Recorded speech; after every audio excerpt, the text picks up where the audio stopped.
a very warm welcome back to Parliamentary Pondering, and I welcome you to my alma mater, the London School of Economics. I had the opportunity to go to your alma mater, University of Essex, where I gave a lecture, and we were discussing grand strategy with General Vincent Desportes, who was the commander of the French École de Guerre, Yep. and we had a very good conversation with him. So based on that,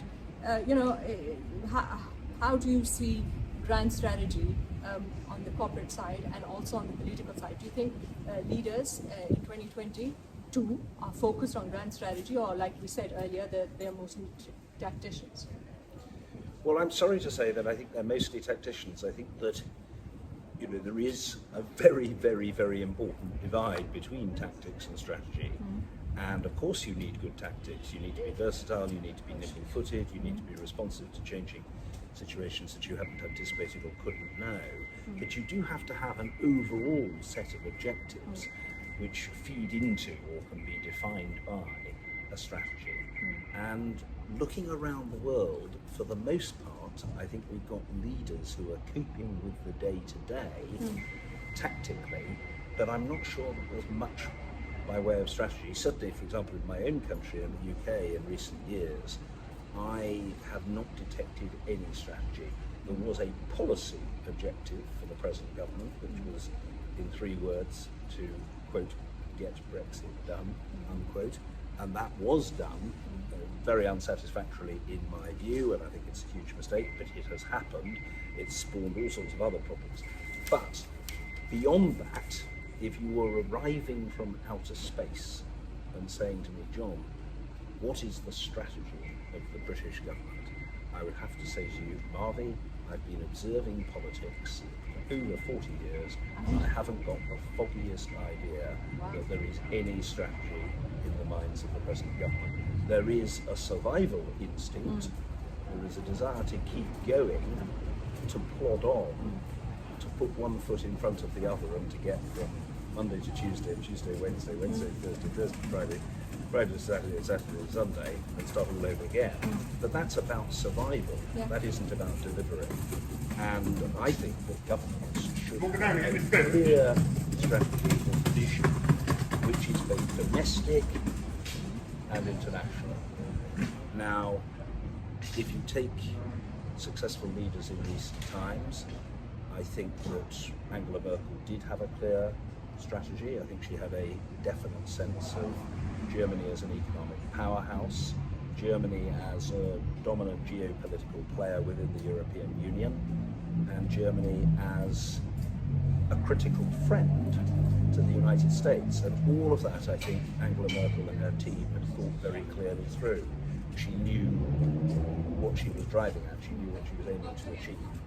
And I think if you look back 30 years, you would say that Margaret Thatcher, hugely criticised as a leader, with massive blemishes on her record, nevertheless had a clear set of goals. She had a set of domestic goals in terms of economic management and industrial advance, and she had a sense of Britain on the world stage, mainly, to be honest, as an ally of the United States. I don't think she had a much more sophisticated view than that, but the primacy of relations with the United States was writ large. And I think in a sense the same was true, a different figure and from a different party, the same was true of Tony Blair. What was his overall strategy? I would say economic efficiency, social justice, and soft power exertion on the world stage. Yeah, and coming back to what the general is saying, on Napoleon and Churchill, that there are lots of good generals, but they see too many things, and I only see one. So I want to focus on that. There needs to be some form of prioritization in terms of grand strategy, and from that flows the l'effet major, which is the major effect. But if you choose a couple of, like you had said earlier, if you choose like a couple of strategic objectives within the grand strategy, and you focus in on them, minus like focusing on everything, because you can't do everything, and you need to prioritize. And not just in politics, but also on the corporate side, you'll see that the reason the corporates are actually successful is that they have a very clear grand strategy, mostly, and then they have a very clear strategic objectives. And it doesn't matter whether a chief executive comes or goes. Of course, he brings with him his own vision or whatever, and he will revert. He might revise a little bit, but generally, for profitability's sake, they have certain objectives. They have, with those objectives, key performance indicators, and they actually perform within that. Otherwise, they wouldn't be profitable. So coming back to major effects, that let's say that there are 5 elements of those major effects for women empowerment strategy. For example, the grand strategy on women empowerment. And if you tackle those 5 points in terms of objectives, you will actually tackle perhaps 80% of the problems below. So there's always a prioritization, and I feel that on the political side we're really lacking that, and we have no concept of long term, just strategy. To the extent that, guys, from one election cycle to the next election cycle, one government comes, it changes things, and there's no continuity. And when there's no continuity, how do you build economies? How do you build economies? Sure. Well, I think everybody views these matters from his or her own experience.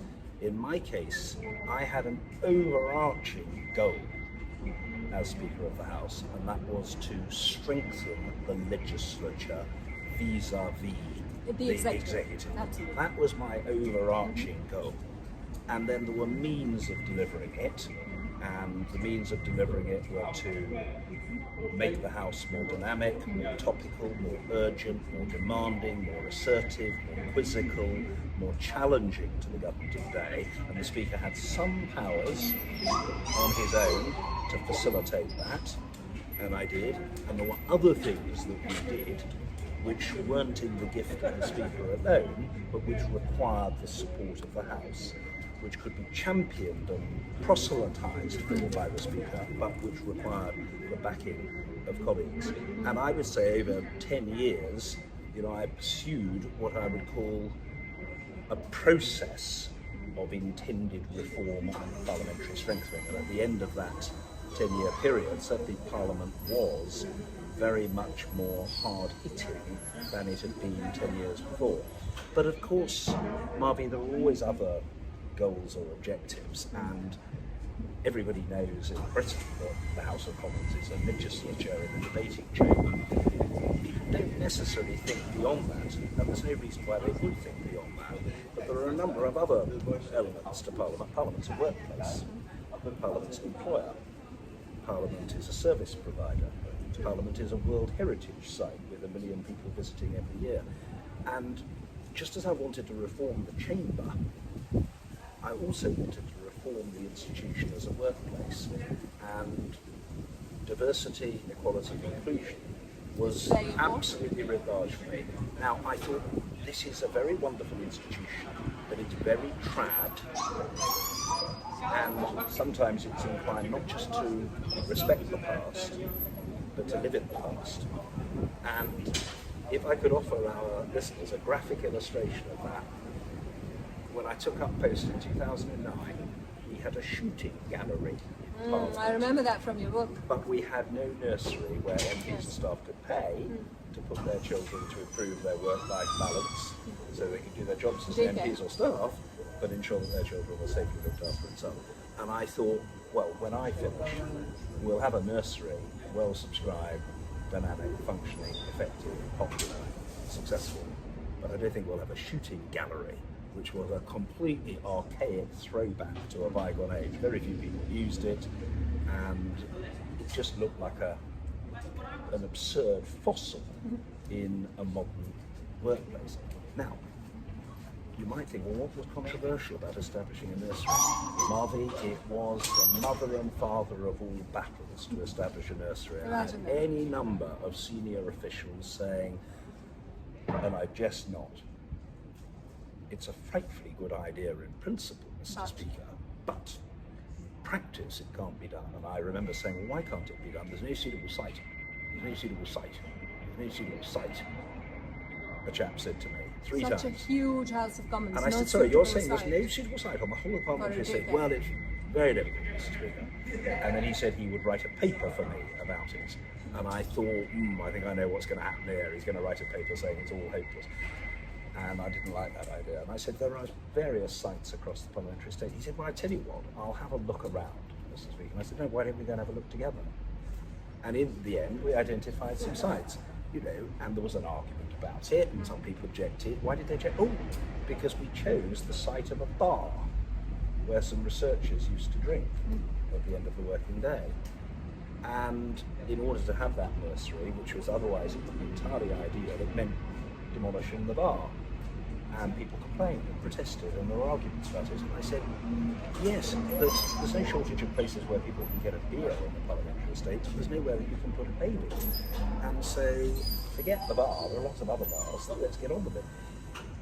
What's the significance of all this? What I found was that for a period of 11 months, from June 2009 to May 2010, I had to make it absolutely clear from the top that this was a key objective for the first year. We've got to get that facility established. And I kept a sort of hawk-like eye on it. At every stage, we had endless debate about it in the House of Commons Commission, various options considered, papers written. Imagine, case just for a studies daycare, which is such a and normal eventually, thing. the most normal, simple thing, but it was the most so enormous critical round. to we women got empowerment. Yeah, and of course now And we've got it. closing the gender And gap. would anybody now say we shouldn't have it? No, but so why was it controversial? Well, there were people who used that classic argument, Marvi, which is actually a very weak and poor and lazy argument. But Mr. Speaker, we've never had a nursery. We've never had one before. We've Why always should got we by. have one? Why should we have one now? Change Most of the people- management, John. I think that's difficult. And most of the I people at give you top the same were men, example. And a lot of them came from Yeah. backgrounds where one had childcare because one had a nanny, didn't And one? this is the UK. I mean, completely old-fashioned. This is the UK where DEI is critical. We understand in this country the importance of DEI. But I take you to Pakistan. I have a similar example. And if you look at the grand strategy is women empowerment. Within women empowerment, one of the critical objectives is closing the gender gap. Within that is what?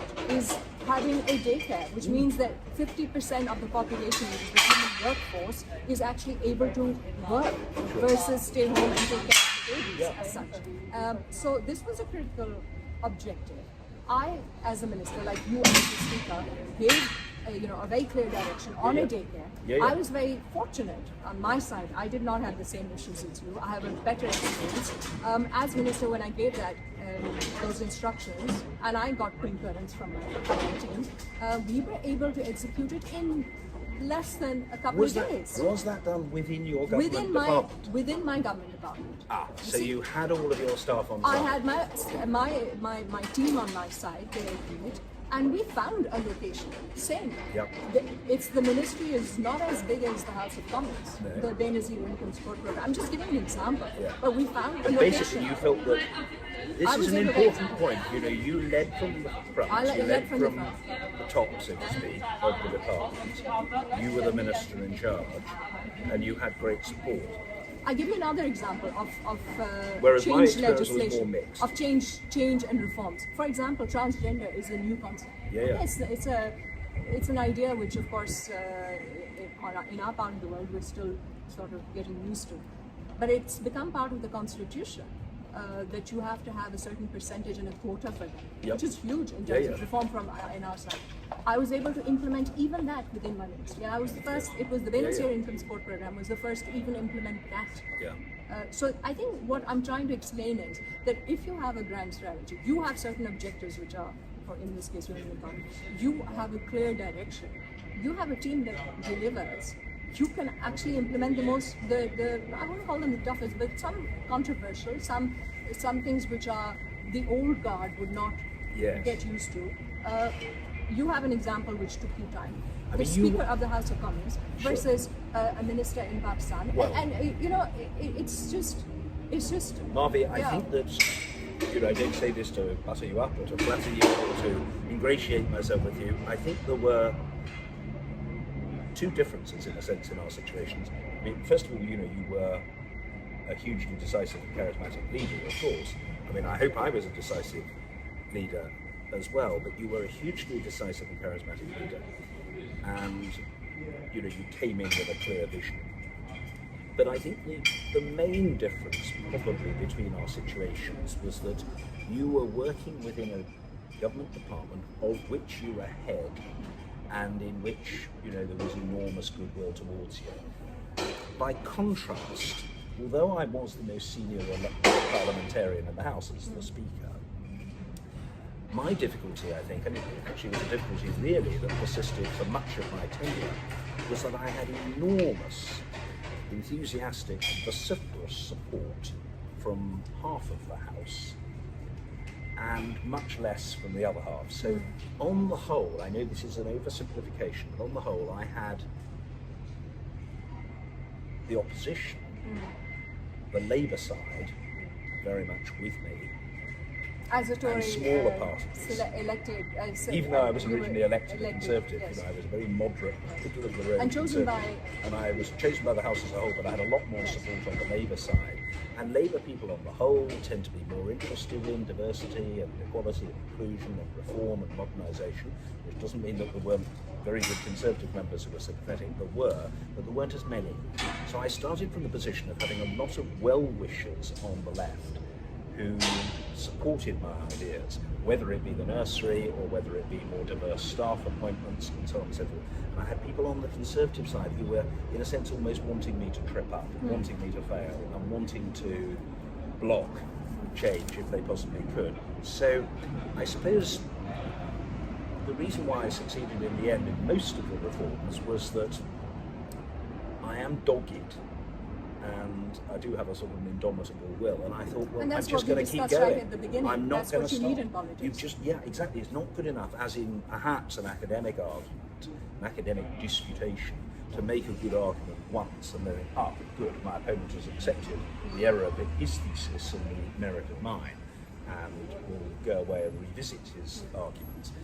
Politics isn't really like that. You have to make the same points over and over and over and over and over and over again. And at the point at which you're boring yourself, you're just starting to make an impact. And I just thought, well, I've got to make it clear that this is a goal that I intend to pursue. I've not the slightest intention of dropping this goal at any stage. We deserve to have a nursery. The younger, newer members are very sympathetic. And if some of the old guard, some of the reactionaries don't like it, well, I'm afraid they can lump it. And so, we were going to get there in the end. I remember at one point, one very senior Conservative member saying to me, Mr. Speaker, I'm not philosophically opposed to the establishment of a nursery. And I said to him, well, that's extremely encouraging, but if you think you can move from an absence of philosophical opposition to a declaration of practical support for a particular project at a particular time, that is to say now, that would be a great advance. And he looked as though, I don't know about that. In other words, he wanted to put it off and discuss it further and so on and so forth. And I remember a very key moment in that argument when I thought, I know what I want, and I remember discussing it with the leader of the House, Harriet Harman, who was very supportive, very feminist and very supportive. And I said, Harriet, I'm going to let the argument run and run and run and run and run, and then I'm going to insist that we make a decision in favour of a particular proposal and sign the contract with the company building the facility before we depart for the 2010 general election. And then once the contract is signed, nobody's going to reverse it. And she said, Mr. Speaker, I remember what she said, Mr. Speaker, good plan. And that's exactly what happened. And then, it was formally opened. I think if to conclude on this particular, aspect of, we took daycare as an example of within the grant strategy. It's one example. It's that you need to be dogged and you need to be persistent, and that's how you drive results. I want to come to another very important point, especially taking advantage of the fact that we are in the LSE, is that both of us have had a political career and then we've gone back to academics. Yes. And you have written a book, I've written some books, and I went back to academics. I went into the public sphere and gave guest lectures in European think tanks and European universities in 2019 and 20. And you have done the same. And this whole concept of politicians going back to the academic world, especially at this stage, how would you describe that? What is the advantage that you saw going from a political career back into academics? Because frankly, it was a breath of fresh air for me after parliamentary life in Pakistan. To go, I was lucky that I was based out of Paris, one of my favorite cities. But other than that, to be based out of Sciences Po and to be encircled by a very intellectually stimulating world versus a world of debate, etc., etc. You know, so there were two motivations for me to go back to university and forge links. The first was that I loved my time at university. Marvi, unlike you, I haven't done a master's, although I'm embarking on a master's now, as I think you know. Those days, masters wasn't so critical in our days. I mean, No, you know, no. And we didn't really need one to get on with life. No. I didn't need one. now- I did a bachelor's and I got on with life, and I Sure. went on to do parliamentary, and you went on to do parliamentary. But now it's a critical aspect. Well, I think now it's very important because so many more people go to university, and I'm not knocking that or criticising that or telling it that in any way, but just having a degree is rarely enough. And people have got to think, well, how can I build upon my qualifications? It doesn't have to be by doing a master's or a doctorate or whatever, but it can be. And people can find it not only intellectually satisfying, but professionally or commercially rewarding. But in my case, why after ceasing to be speaker did I want to go back to the university? academic world. I think the answer is twofold. First of all, I was the first person in my family to get the chance to go to university, and I had 3 wonderful years at the University of Essex from 1982 to 1985, and I've always been incredibly grateful to Essex because I felt it transformed my life chances. It caused me to fizz with enthusiasm at the study of politics, and it confirmed and underlined my ambition one day to go into politics. So it was attractive to go and deliver lectures at Essex, and indeed to become Chancellor at Essex University, which I was for 4 years. I think the second element is that there is a read across between politics and academia, and the read across, I suppose, is the attractiveness of communication and the merit of trying to take people with you. And towards the end of my tenure, I remember, because throughout my tenure I delivered lectures at universities, I was at Royal Holloway College, London University, making a presentation, delivering a lecture to students of politics and international relations. And the academic who invited me said, I don't know what you're going to do when you finish as speaker. And I said, well, I'd like to do a portfolio career, some commercial work, and some charitable work, and some academic work. I'd be interested in doing, for example, a visiting professorship or something like that. And his eyes lit up. And he said to me, oh, would you be interested in lecturing here? And I said, yes, potentially I would. Who knows, but it's possible. This is my and he point. came back to me and he Yes. said, how about delivering a course with me here? Yeah. And I did, and I'm still doing that now. Yeah.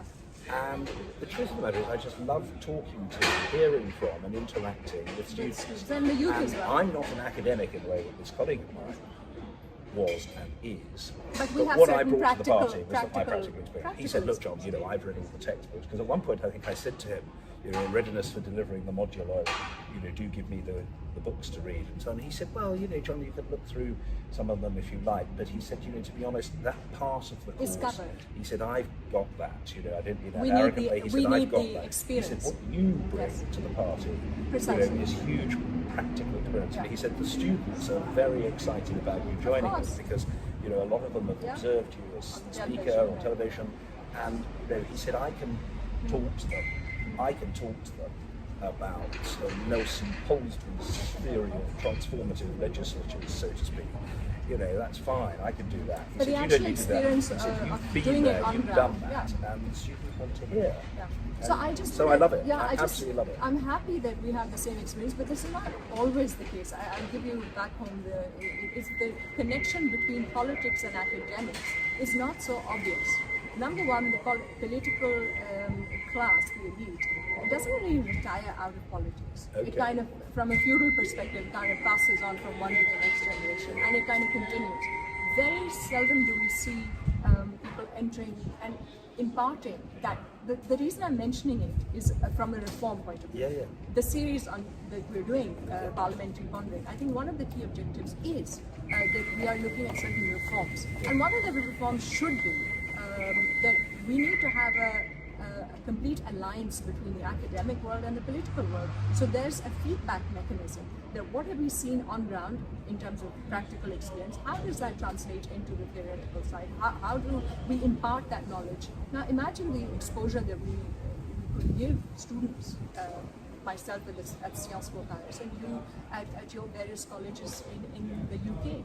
It's priceless. They cannot get that kind of exposure from any amount of academic.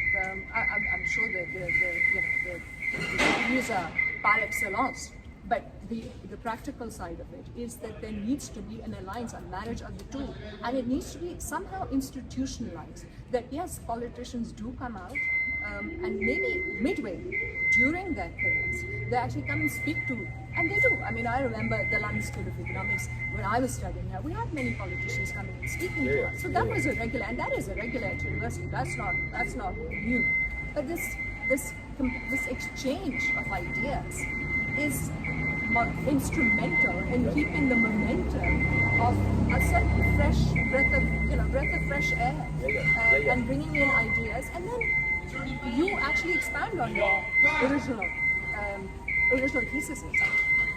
Yeah, no, I mean, I think there's huge merit in all of that, and I would like to. So, to conclude on the academic side, John, what do you have to say?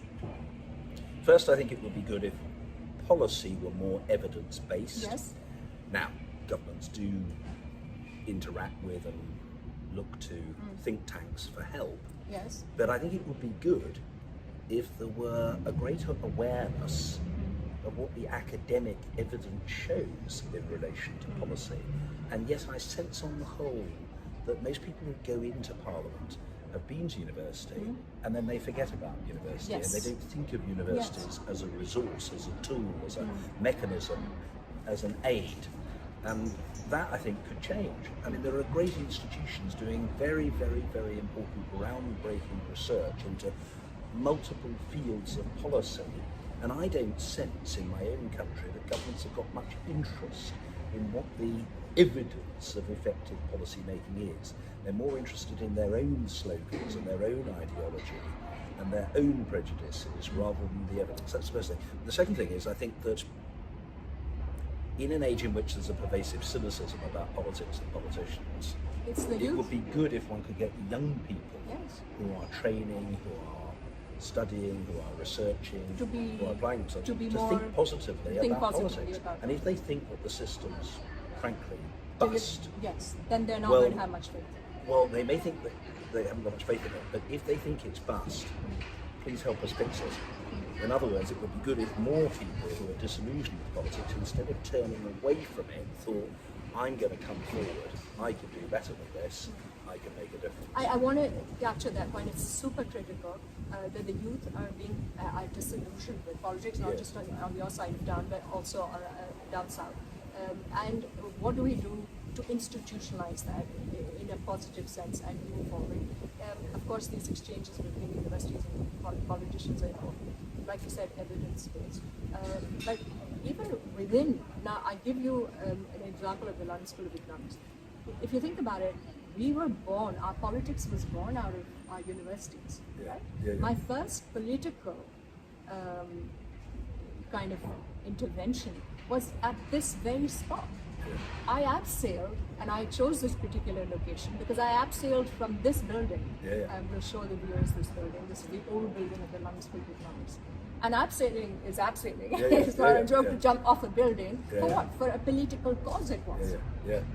So my political career, if you think about it, was not born in Pakistan. It was born right here, on this particular spot.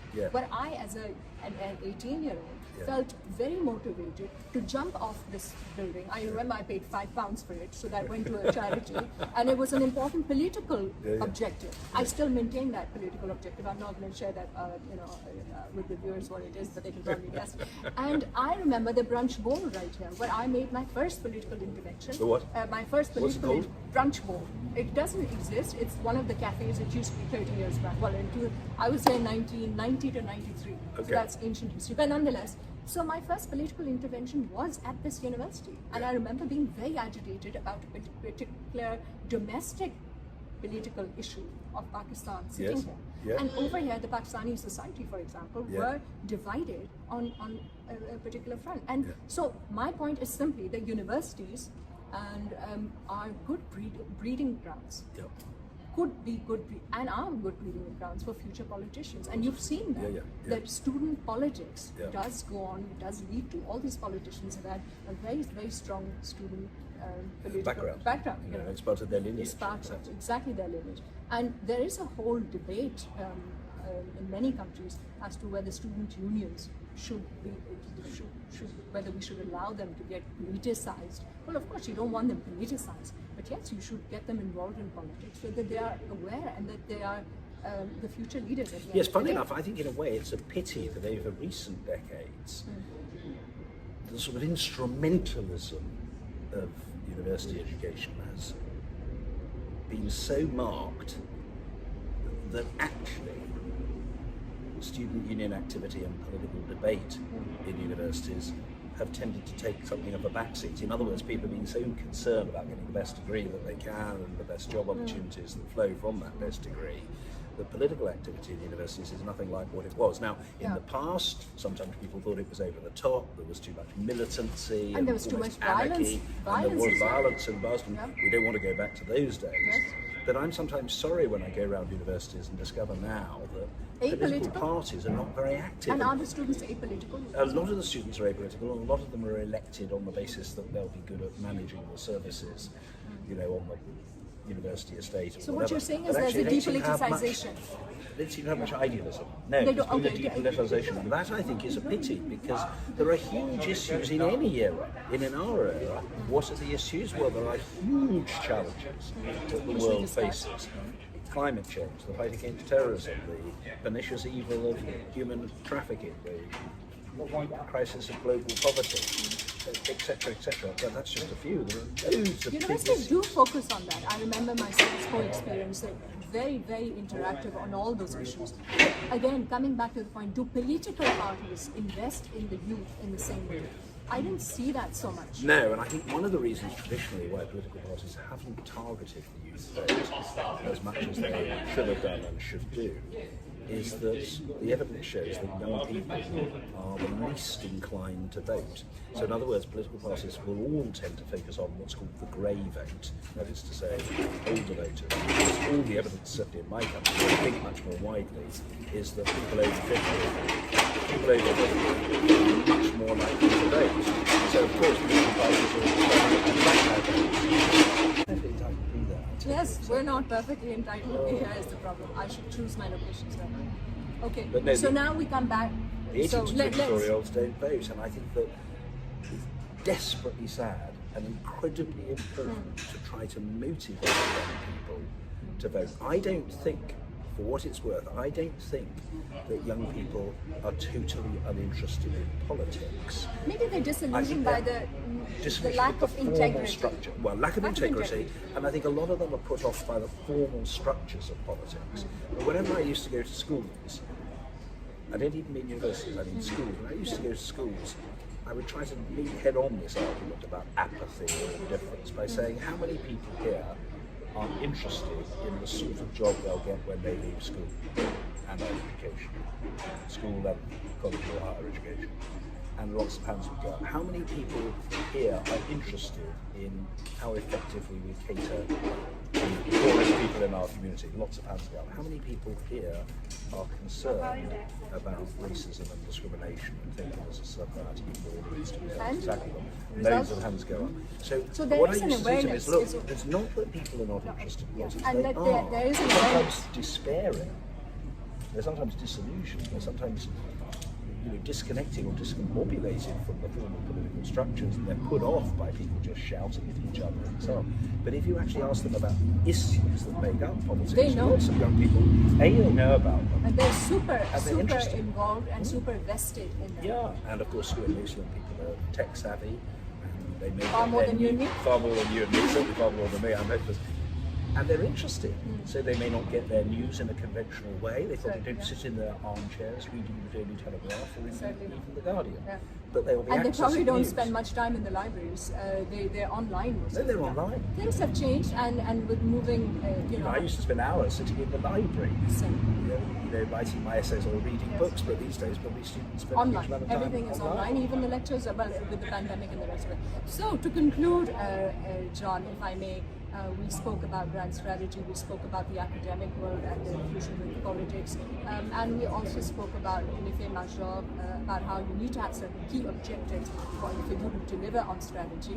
I think it's been an interesting session today, and certainly sitting at one of the top leading academic institutions in the world, I am inspired to see that that there is a huge influence, political influence in many of these institutions. I look forward to continuing to work with the academic world, because I think there is a lot of positivity that comes from interacting not just with academics but with the youth at those institutions. Until our next session of Parliamentary Pondering, Marvi, thank you. Great to see you and interact with you. Absolutely. And have a great day. Parliamentary ponderings must persist. Parliamentary ponderings must persist perpetually.